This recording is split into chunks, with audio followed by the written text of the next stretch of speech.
ओम शांति। विधाता की अद्भुत रचना को समझें। जितना स्वयं को समझेंगे विधाता को भी बहुत नज़दीक से समझ सकते हैं।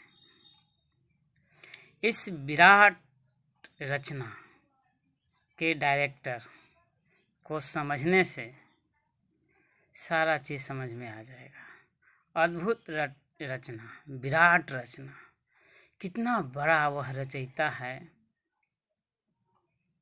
सभी को सुख शांति देने का सुप्रीम आधार है। तो चले हम आज समझते हैं कि परमात्मा क्या है और उनकी रचना क्या है और कैसे ही अद्भुत सृष्टि को वह संचालन करते हैं। क्या उनके पास एक अद्भुत विवेक कार्यशैली है जो समस्त भूमंडल को बहुत प्यार से संभालते हैं। भगवान की रचना में कोई भी किसी प्रकार की कोई गलती की गुंजाइश नहीं होती। जो हो रहा है वह परम सत्य है, जो होने वाला है वह भी परम सत्य है, जो पास्ट होकर गया वह भी परम सत्य है। परमात्मा को समझने के बाद और कोई चीज़ समझने की आवश्यकता नहीं रहती है। ये बहुत गहराई वाली बातें हैं। जो ईश्वर को भली भांति समझ लें तो समस्त बातें समझ में आ जाती है। तो चले हम ईश्वर को समझें कि ईश्वर क्या है और मैं कौन हूँ और हम दोनों के बीच में क्या रिश्ता है। तो सृष्टि के डायरेक्टर, सृष्टि नियंता,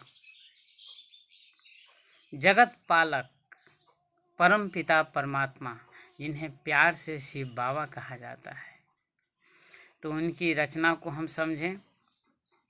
प्रथम में अनादि स्वरूप, जहाँ पर हम सभी आत्माएं और परमात्मा दोनों एक साथ रहा करते थे, जिसे ब्रह्मलोक, सातवां आसमान, सोल वर्ल्ड, ज्योतियों का देश, परम धाम, शांति धाम, निर्वाण धाम और अनेक अलग अलग भाषाओं में नाम है परम धाम का। वहाँ पर ज्योति स्वरूपम परम पिता परमात्मा शिव बाबा, वह हम सभी का अनादि और परमानेंट घर है। सृष्टि रंगमंच है। यहाँ पर हम सभी पाठ अदा करने के लिए आए हैं। हर एक आत्मा के अंदर जो पाठ रिकॉर्ड है वह अपने शरीर से व्यक्त करता है, नयन से, बोल से, व्यवहार से। तो जो आत्मा में भरी हुई है वही प्ले होता है। परमात्मा आकर याद दिला रहे हैं, बच्चे याद करो कि तुम चारों ही युगों में और तीनों ही लोकों में सर्वश्रेष्ठ विशेष पाठधारी अद्वितीय आत्मा हो। आप जब अनादि स्वरूप परम धाम में थे, ज्योति स्वरूप परम धाम में थे, वहाँ 100% शांत थे, क्योंकि परम धाम सभी आत्माओं का निवास स्थान है। पर शरीर न होने के कारण आत्मा परमात्मा को अनुभूति नहीं कर पाती थी।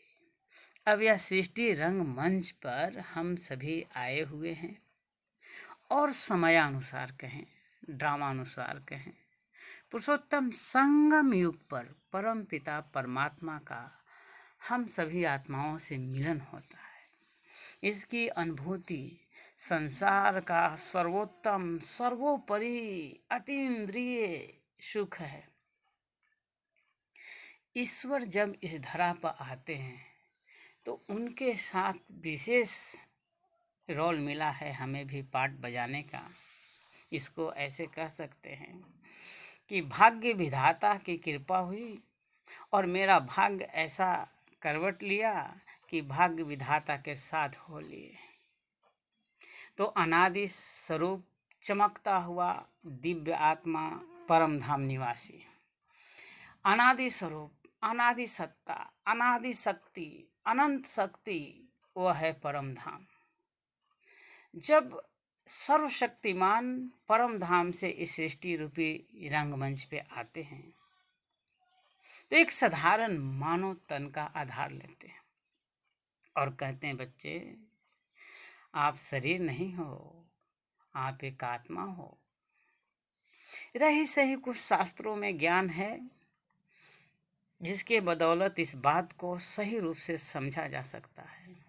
यदा यदा हि धर्मस्य ग्लानि भवति भारत, अभ्युत्थानं धर्मस्य तदात्मनां सृजाम्यहम्। जब जब धर्मों की ग्लानि होती है तो मैं एक साधारण मानव के तन में प्रवेश करता हूँ, फिर करोड़ों में कोई और कोई में कोई मुझे पहचान पाते हैं। यह है अनादि सत्ता, अनादि स्वरूप, जहाँ आत्मा और परमात्मा एक साथ रहा करते थे। अब इसकी पता सृष्टि के अंत में पड़ती है। सृष्टि का अंत का सीधा अर्थ है कि सृष्टि तो एक चक्र है जो घूमती रहती है, सतयुग, त्रेता, द्वापर, कलयुग। तो जब कलयुग खत्म होने वाला होता है और सतयुग आने वाला होता है, तो दोनों की जो मिलन का जो जगह है, पॉइंट है, वो जो समय है, उसका नाम है पुरुषोत्तम संगम युग। यहीं पर आत्मा सभी धर्मों का ज्ञान, सृष्टि चक्र का ज्ञान, अपना सारा रहस्य और आत्माओं का सारा वृतांत बताते हैं और कहते हैं, बच्चे आप कल्प पहले वाले बच्चे हो और आप हमसे पहले भी मिले हो। बच्चों की स्मृति आ जाती है कि हाँ बाबा, हम आपसे कल्प पहले मिले थे। तो अनादि स्वरूप में स्थित होने से अनंत ऊर्जा आत्मा में आ जाती है। तत्पश्चात परमात्मा की पढ़ाई से हम सभी बच्चे देव स्वरूप बन जाते हैं। तो पहला है अनादि स्वरूप, दूसरा है देव स्वरूप, जहाँ सर्व गुण संपन्न, 16 कला संपूर्ण, संपूर्ण निर्विकारी, मर्यादा पुरुषोत्तम, अहिंसा, परमो धर्म। यह है देव स्वरूप, जहाँ रिंचक मात्र भी, एक सेकंड के लिए भी दुख तकलीफ नहीं है। दुख तकलीफ नहीं है कि सीधा अर्थ क्या है? 5 विकारों से मुक्त आत्मा, यानी देव आत्मा। तो हम सभी देव स्वरूप में सतयुग में और त्रेता में राज करते थे। यह परमात्मा ने बताया, मुझ आत्मा को समझ में आया और सभी को समझ में आएगी, क्योंकि हम सभी का हक है परमात्मा पर। तो वह हो गया देव स्वरूप। फिर आइए, जब देवी देवता 2500 वर्ष सतयुग त्रेता दोनों में राज्य किए, फिर आया उसके बाद द्वापर।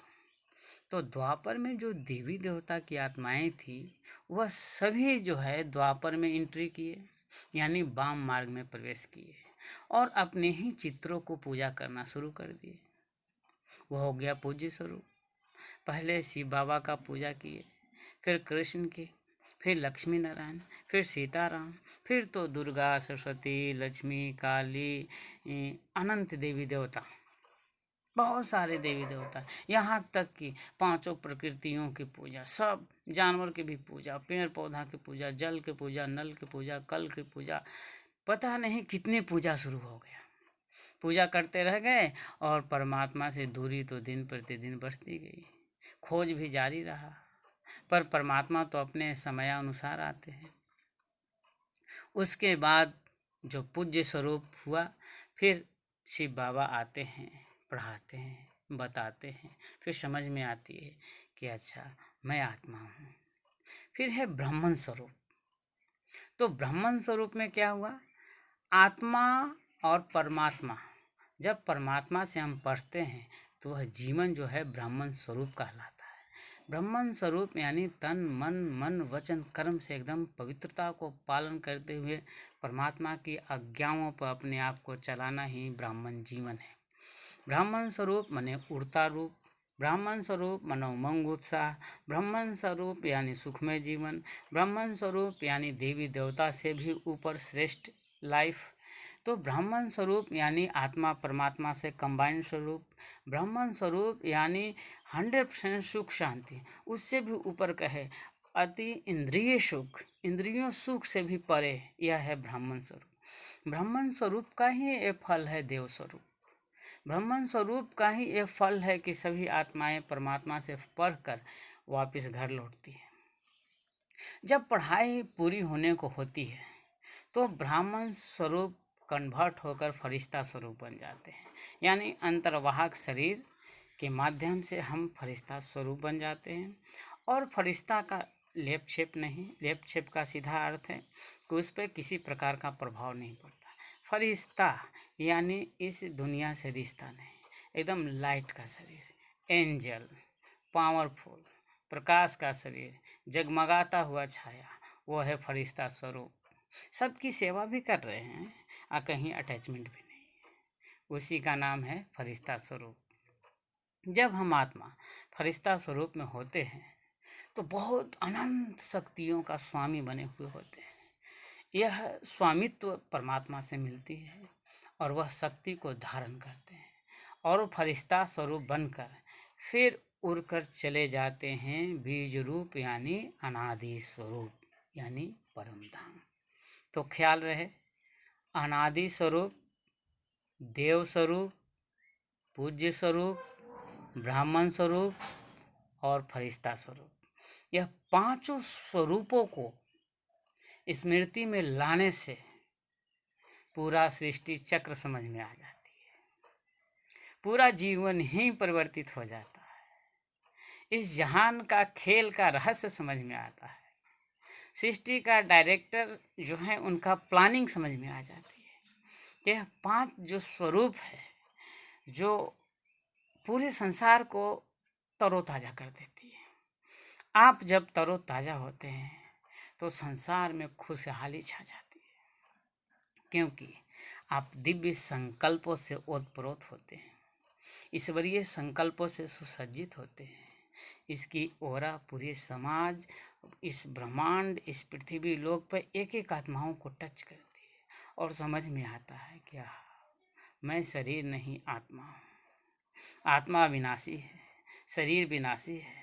आत्मा में जो रिकॉर्ड है इस शरीर से प्ले हो रहा है, हम उसको कुछ बदल नहीं सकते हैं, पर परमात्मा ने राय दिया, बच्चे आप यह सोचो कि मेरा जो प्ले है नंबर 1 प्ले है, मैं सृष्टि के डायरेक्टर के अनुसार प्ले कर रहा हूँ, तो आत्मा सुख शांति से संपन्न हो जाती है।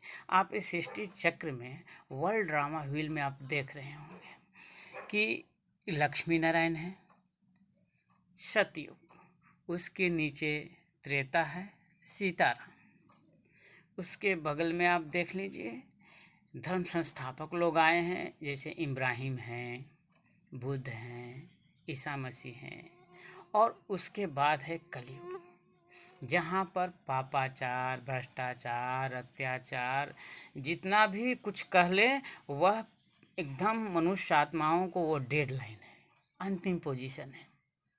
कोई भी मनुष्य जीने लायक नहीं है, सब लोग अपने अपने जीवन से परेशान हैं, सब बुराइयों से भरपूर हैं। ऐसे वक्त पर परम पिता परमात्मा का इस धराधाम पर अवतरण होता है और कहते हैं बच्चे आप एक महान आत्मा हो, आप एक ऊर्जावान आत्मा हो, आपका घर परम धाम है। अब आपको अपनी बुराइयां अर्थात आत्मा जो बुराइयों से घिर चुकी है इसको छोड़कर संपूर्ण सुखी हो जाना है। तो इन्हीं स्मृतियों को बार बार याद करने से अनादि स्वरूप, बीज रूप, परम धाम निवासी, देव स्वरूप, सतयुग निवासी, पूज्य स्वरूप, द्वापर से जो देवी देवता मंदिरों में जो पूजा हो रही है वह है पूज्य स्वरूप, और ब्राह्मण स्वरूप साक्षात परमात्मा और आत्मा के बीच में जो संवाद हो रही है, जो पढ़ाई हो रही है, जो पढ़ रहे हैं, आत्मा और परमात्मा का जो बीच का जो रिलेशन है वह ब्राह्मण स्वरूप में ही समझ में आता है।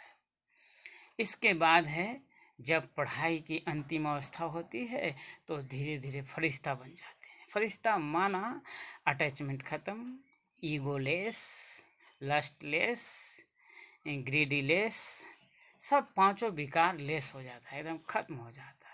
और आत्मा उड़ता पंछी बन जाती है। न शरीर का बंधन, न तन का बंधन, न मन का बंधन, न धन का बंधन, न जन का बंधन, कोई बंधन नहीं।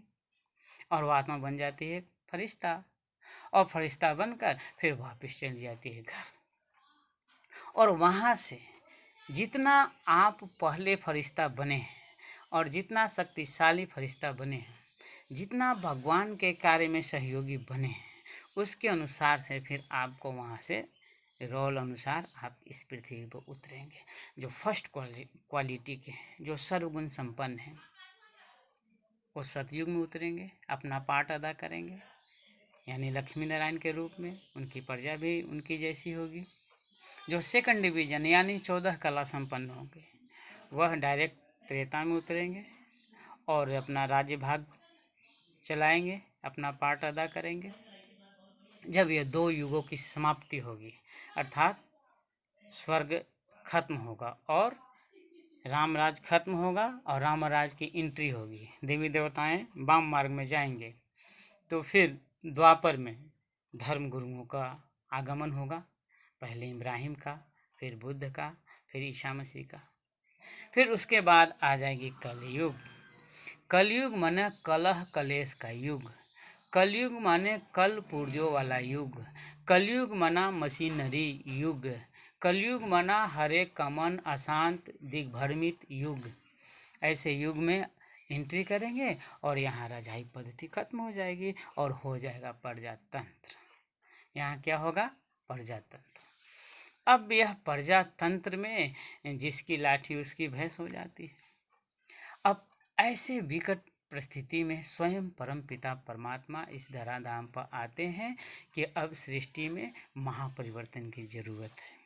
वो आते हैं, अपना परिचय देते हैं, जो बहुत दिव्य साधना किए हुए रहते हैं, जिनके जीवन खाता में श्रेष्ठ कर्मों का, पुण्य कर्मों का पूंजी है, या यूँ कह लीजिए जो सतयुग निवासी हैं वो पहले परमात्मा को पहचानते हैं, फिर त्रेता निवासी वाले पहचानते हैं, फिर द्वापर निवासी वाले भगवान को भगत भजन करते हैं, फिर कलयुग निवासी वाले भी भगवान को याद करते हैं। फिर उसी अनुसार आराधना और साधना के बल पर जैसा जिनका रोल है उसी अनुसार सृष्टि रंगमंच पे पार्ट प्ले करते हैं। तो यह है परम पिता परमात्मा की अद्भुत रचना का रहस्य। अगर आप परमात्मा की रचना को समझ गए तो आप उनके बहुत ही सुंदर बच्चे कहें या दिव्य गुणधारी बच्चे कहें, आपकी आत्मा एकदम निर्मल और स्वच्छ हो जाएगी।